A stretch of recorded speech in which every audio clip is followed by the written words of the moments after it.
Neo to Trinity, the Matrix reimagined, was because we want to hack the status quo not only from the perspective of mobile, but also from the perspective of gender, and what has traditionally happened with gender dynamics and targeting in the world of brands, marketing, and business. There are three things that most of the people who work in mobile marketing tend to get wrong about mobile, and we're going to talk about those three things.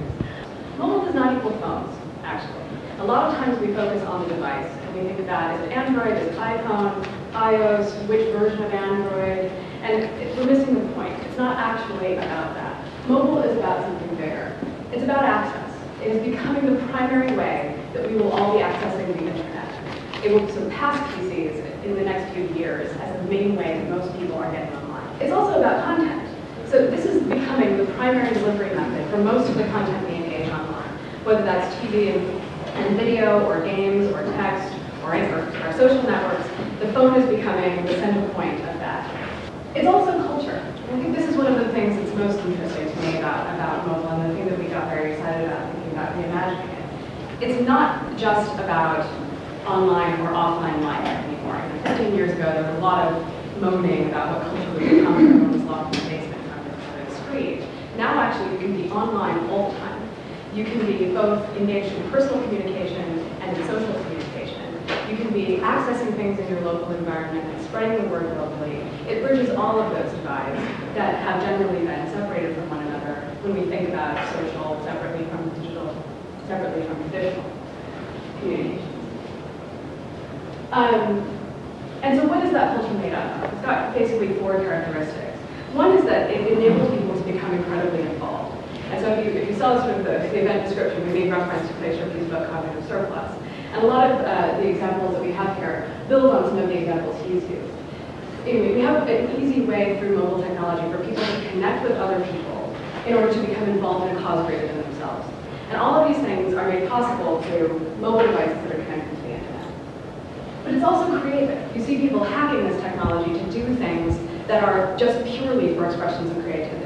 So you've got examples that obviously come from Nike ID and other examples. But one of the great projects here is called iWriter. iWriter is about a $50 piece of equipment that allows a quadriplegic, who used to be a very famous graffiti artist, to continue to draw through eye tracking technology that they can then project onto a wall using mobile devices.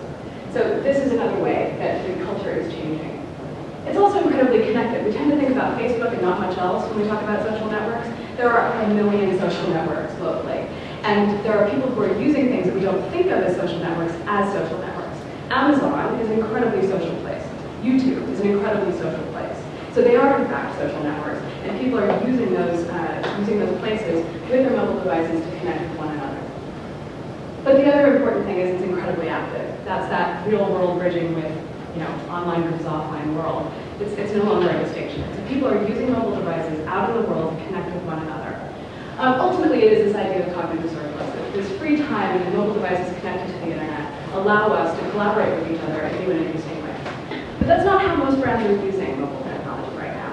We're still looking at it as yet another interruptive platform. Now it's even more intimate, that I can interrupt you in your pocket. I can interrupt you in your purse. I can interrupt you while you're sleeping. I can interrupt you any way that I want because I can push all kinds of information at you. Except the information I'm usually pushing at you is yet another coupon, is yet another drive to a website I wouldn't go to anyway. And so I'm not really delivering anything. It's exciting. I've got this device that I feel very strongly about. You're interrupting me here. Then you're not giving me anything that's of use. And so it's just another place that we frankly waste people's time. And I think what's been fascinating about this is, as an industry, we start to blame the tech.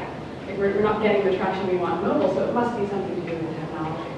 So the second problem is, we think mobile is about the technology, and it's not solely about the technology. It's about people and how they use it. It's many devices. We tend to talk about smartphones, though that's only about a third of the US market. We have forgotten about dumb phones, which actually aren't that dumb anymore. They actually do connect to the internet, you can send email, you can take photos, you can shoot video on them.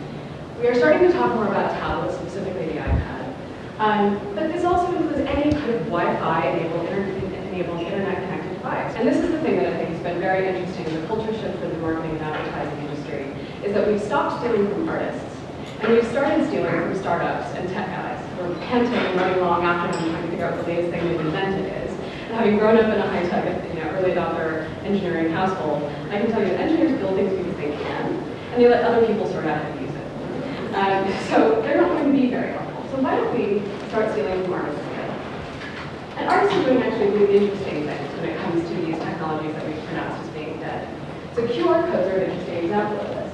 This is an example of a graffiti artist who's taken a paste up of what looks like a boombox, put it on a wall, and a QR code with a tape deck over tape decks would be. And you put your phone over that, shoot the QR code, and now the screen of your phone turns into an audio cassette.